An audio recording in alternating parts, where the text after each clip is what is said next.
Hello, everyone, and welcome to this look at the Earth vs. Mars map lab. My name is John. I am the community lead here at Relic Entertainment, and I'm joined by one of our fantastic devs from the Earth vs. Mars team, and I'll let him introduce himself. Hi, I'm Jeffrey Timmons. I'm one of the principal programmers on Earth vs. Mars. So yeah, happy to be here.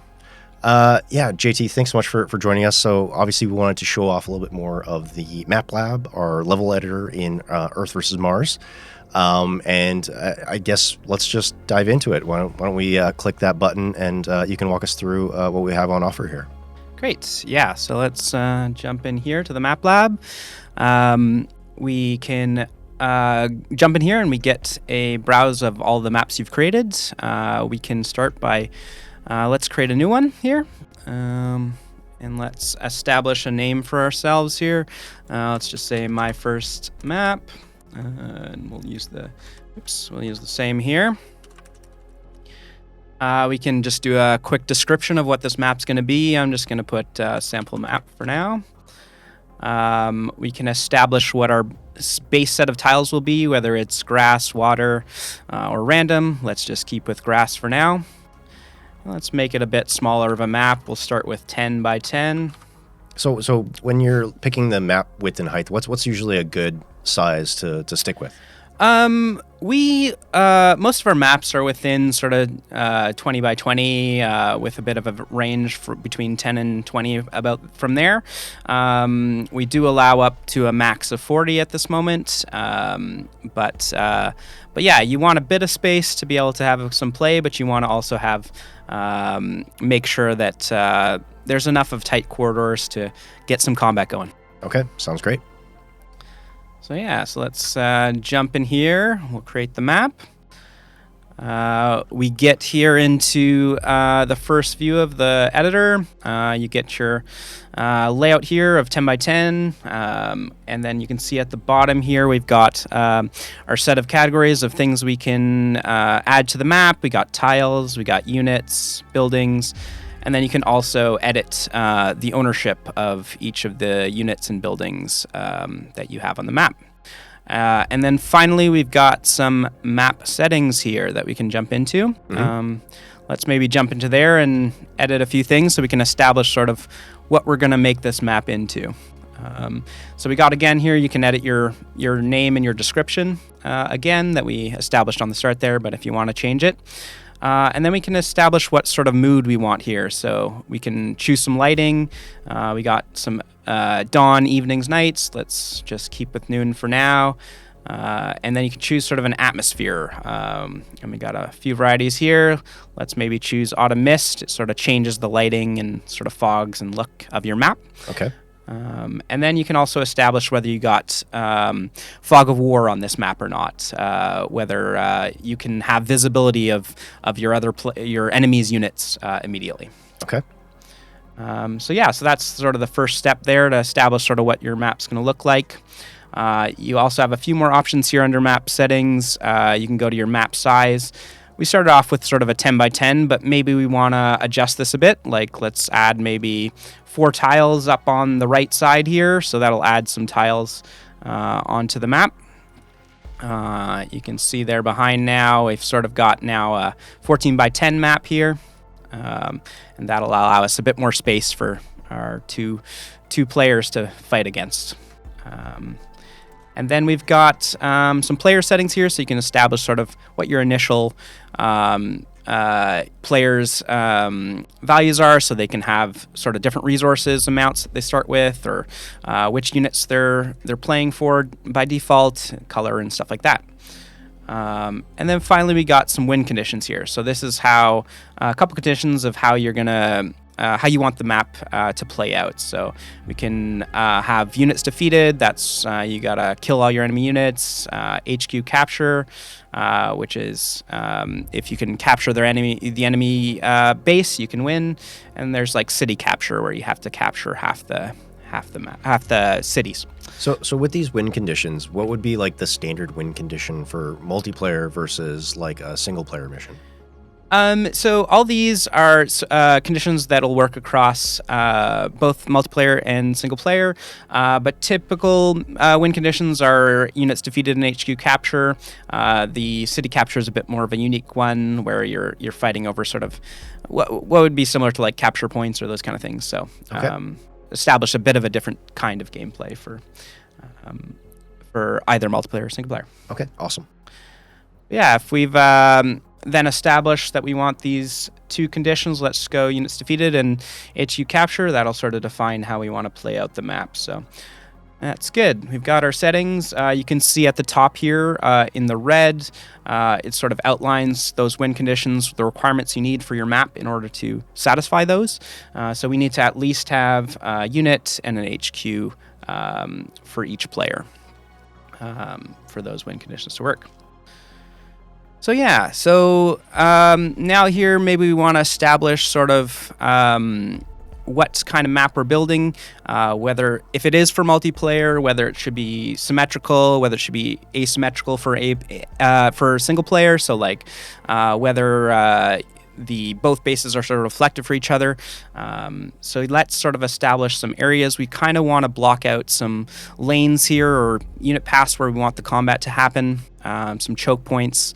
So let's just sort of build out some impasse here on this side, and then maybe we want to use some water as impasse on the other side. I'm excited to see your design chops here. Yeah, that's maybe questionable, but we'll see how this goes. Yeah, and then let's maybe build some road here to sort of establish where the lines are going. And build that out. Classic sort of S-curve map. So we'll have, maybe we'll place next our HQs so we can establish where our players are fighting from. So we'll maybe put our player 1 down here, and we can choose our player 2 and choose the Mars HQ and put it up here.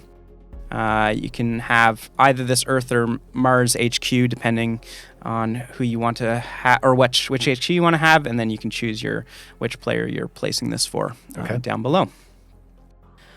Yeah, so now that we've established sort of these two corners or where we're going to be attacking from, let's maybe set out some resources for that the players can fight over. So we got our city tiles here. Maybe we can add a couple in the center for people to fight over.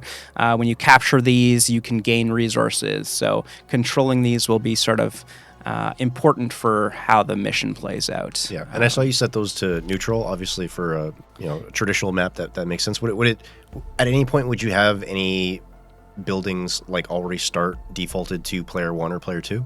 Definitely, yeah. So having some pre-captured, have them owned already by one of the players will give them resources immediately, so that might speed up the gameplay. You might get right into a mission then with lots of resources or without having to capture each city. So, so definitely a valuable thing to start setting. So yeah, you can choose here, and similarly, I can replace this and get a owned building out there. Same for that, but yeah, let's leave these as uncaptured for now. Whoops. There we go. You can see there I sort of made a mistake. I built a city here. You can click.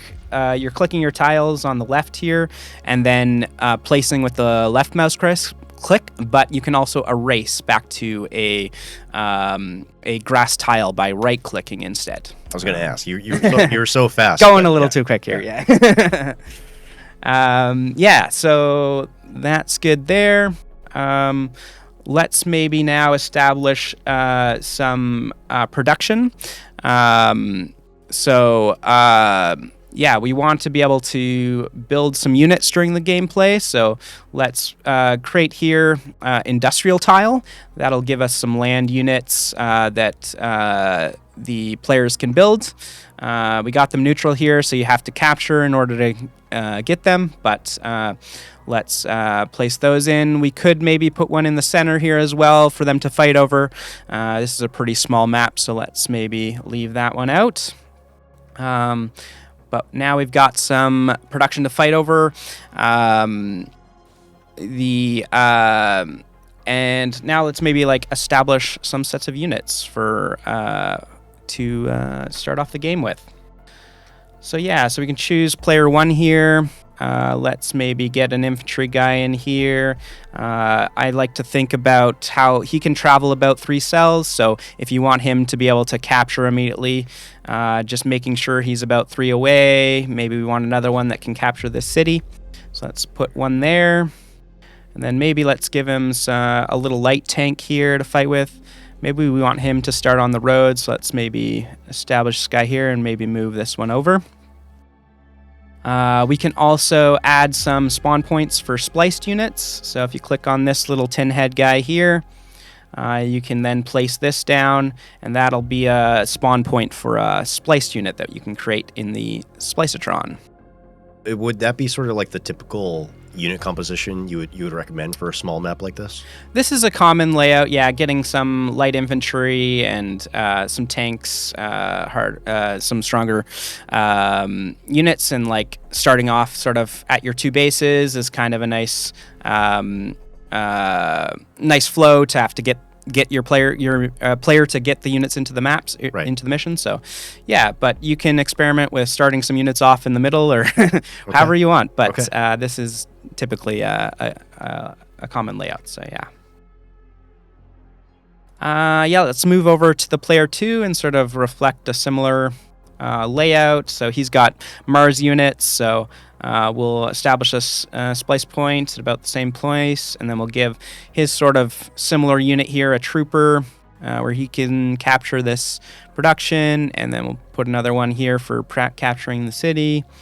And then let's give him sort of a laser tank here, which is sort of equivalent of the light tank, and get that established.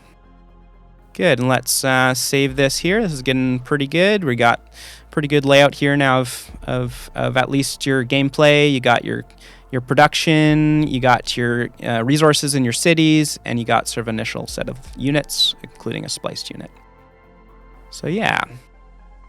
All right, so then maybe as we were talking about, like we can try here this ownership tab here. Mm-hmm. So John was talking about maybe speeding up the gameplay a bit with starting off with some cities that are captured. So maybe let's paint this here. We can change the city to owned, and you can then choose your flag for which player you want to paint, and you can then paint player 2 on this one over here, which will therefore get them started off as captured. You can do similar with any of the bases here, or the units even you can change. But we probably don't want the Mars to get started over there. So let's put those back. Okay. And save that out. Good. And let's put this one back to neutral as well, so he's not pre-captured there. All right, good. It's looking pretty good, but now maybe we want to add a few more details to the map, some different terrain that the player will have to fight through. So we'll go back to tiles here and click on the forest tile. And let's maybe paint in some forest here. We can put some forest on the side he has to get through. Just making it look a little nicer with some forest there. But this also has gameplay implications as well because of the forest tiles. Absolutely, right? yeah. So these will have potentially different speeds for the player. They will have different defensive bonuses. You can see here as I hover over the hills, they got 2 defense. Forest has got 2 defense versus the road, which has got 0, and the plains that has 1. Mm-hmm.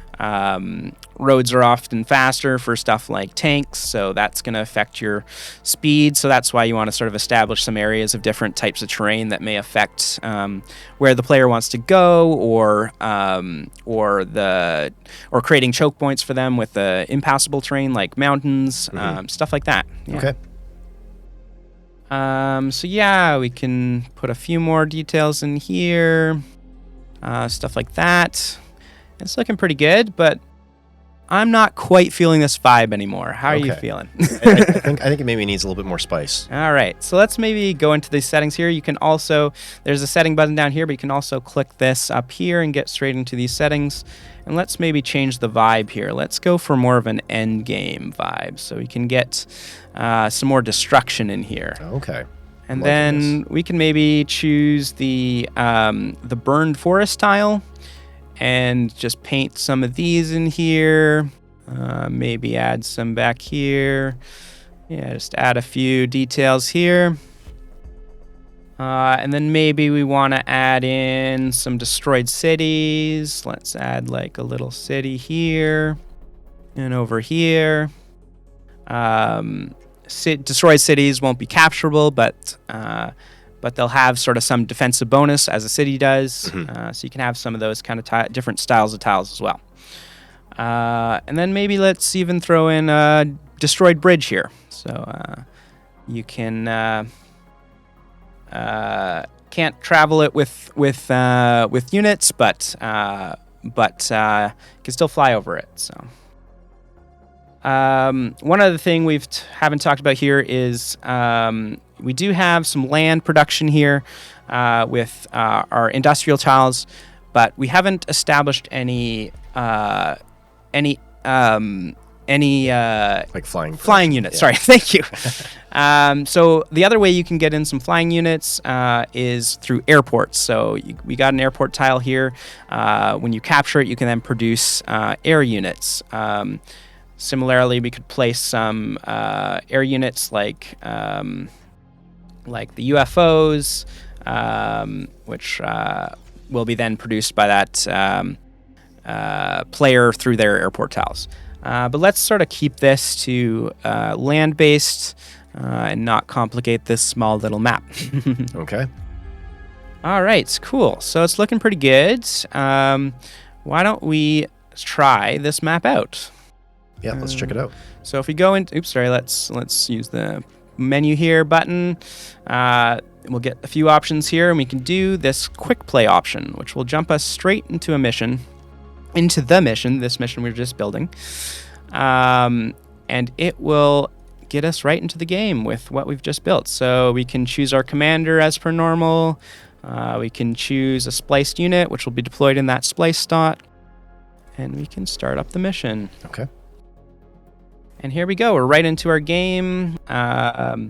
We got our Mars team over here, and they've placed a spliced unit, and we've got our spliced unit down here. And you can get straight into capturing and playing your game.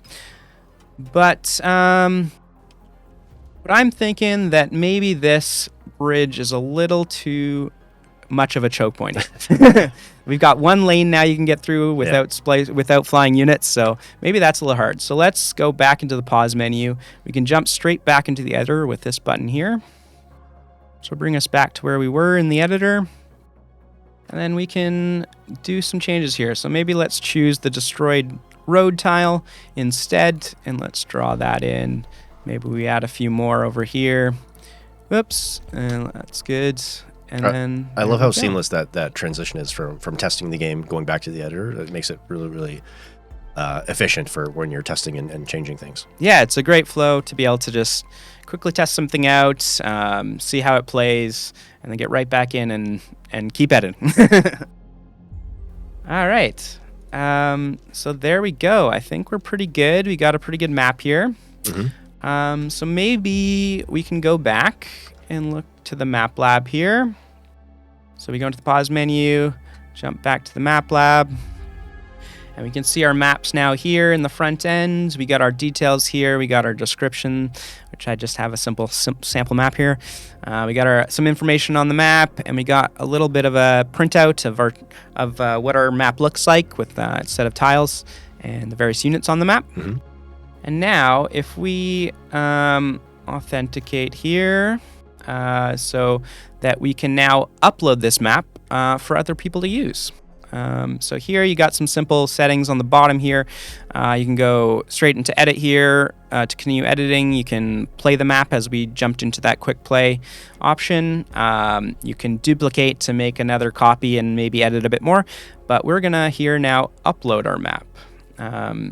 Make sure if you did not add a description, you're going to need a description as well, and make sure you got your name established and all that, and that it's a valid map. You're going to see a check mark here if you've satisfied all those win conditions, i.e. adding a HQ if you want HQ capture, and units if you have units defeated, and cities if you have city capture.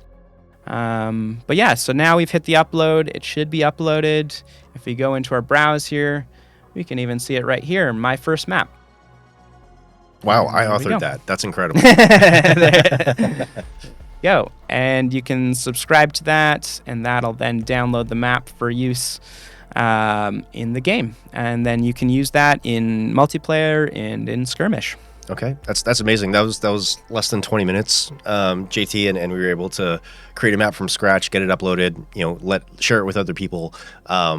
Just from some of the other stuff I've played in the past, this seems like pretty seamless and straightforward. And I'm not a creative person, but I'm kind of tempted to jump in and try and make my own map.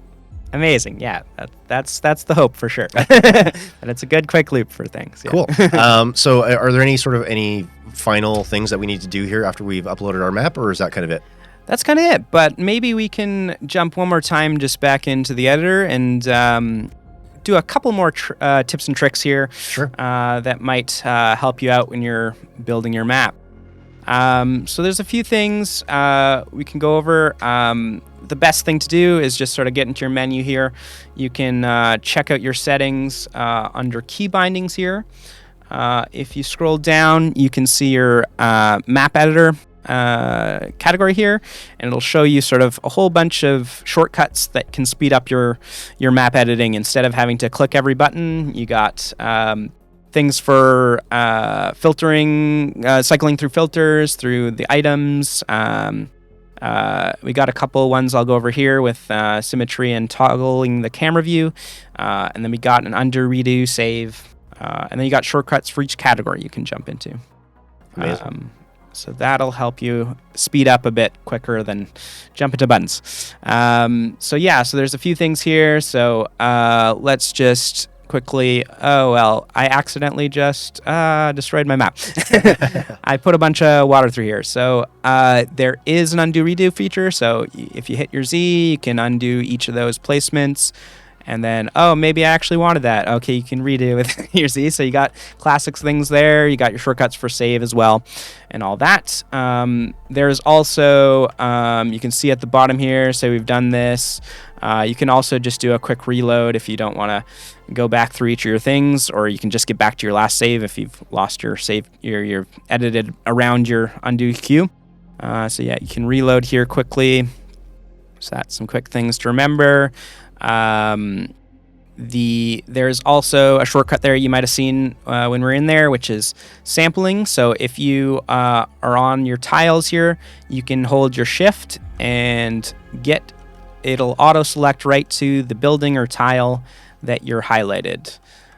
Similarly, if you're on the units tab, you can also use shift to quickly get to the unit you currently have, and you can maybe place that there. Maybe you wanted to move him and put him there instead, or move him back there. Okay. You can sample this guy and move him instead, or duplicate him, that kind of thing. We also have the other one I was mentioning there was the camera toggle. So right now you have a bit of a overview, a little farther out than normal gameplay, so you can see a bit more of your map. You can also zoom in and out here. But if you want to get what it'll actually look like in game, you can hit the V here and toggle into your actual camera view how the angle will be in game, and really see how it'll feel. Another cool sort of hidden little shortcut there is if you hit M here, you can also get symmetry for your cursor. So this one will allow you to place a unit at the reflected sort of area. So I'm currently on, you can see at the top here, X mirror. You can also Y mirror here, so that they're in the Y direction, your cursor is mirrored. Oh, that's very cool. Okay. Yeah. You also got corner symmetry, so this might have been useful for this kind of map when I was wanting to build out the HQs here and stuff like that. You can get the exact opposite tile for your corners. So that's a pretty useful thing for making very symmetrical maps. So if maybe something like this we can do is like, say we wanted to build out the, change this a bit. Maybe we want to look a bit more like that and have the hills like that. So that would be how you could, oops, there, that's not what I meant to do. There we go. Something like that you could add to get a bit more of a exact symmetrical look. Very cool. There is one more thing, maybe just to also, so we tried out this map resize, but we got fairly small map. But say we wanted to build it a bit larger, you can add on each of these sides, maybe expand one. If we apply that, you can see that as it expands too, this will duplicate all your tiles so that are on the edge. So this is a nice way to, if you've established sort of the center, you want a bit more space, you can build out one of the sides or all the sides, and it will continue to build out as if, or reflecting the same sort of flow that you had before. So okay, that's a good way to increase your map size. Yeah, that's mostly it. There is one thing you can do for player one. You can, let's get rid of this mirroring here. You can also, if you want to have an Earth player with some Mars units, one unique thing to do here is you can filter here all your sets of units. It's defaulting to filtered by your player. But you can switch to Mars and add a little Mars guy here that's maybe he's betrayed the Mars team and joined you. So you can also get some players or some units from the other players if you want, or other factions, sorry, if you want to get that in there. So yeah. Very cool. Any other sort of final thoughts? Like what are you hoping to see once players get their hands on the map lab? Yeah, that's most of the things here, but I'm excited to see what kind of maps people can create out of this, and create some unique gameplay out of just playing with what tiles you got there and what flows you got, what lines you got, and different starting units and starting conditions like resources. It's going to be exciting to see how people put things together. Okay, awesome. Well, JT, thanks so much for joining us today and walking us through this. If you want to stay up to date on everything else Earth versus Mars, you can follow us on our social channels at Relic Labs. You can also join our Discord at discord.gg/Relic Entertainment, and we'll have more news and more fun stuff covering Earth versus Mars in the days and weeks ahead. Thanks so much, JT. Thanks a lot.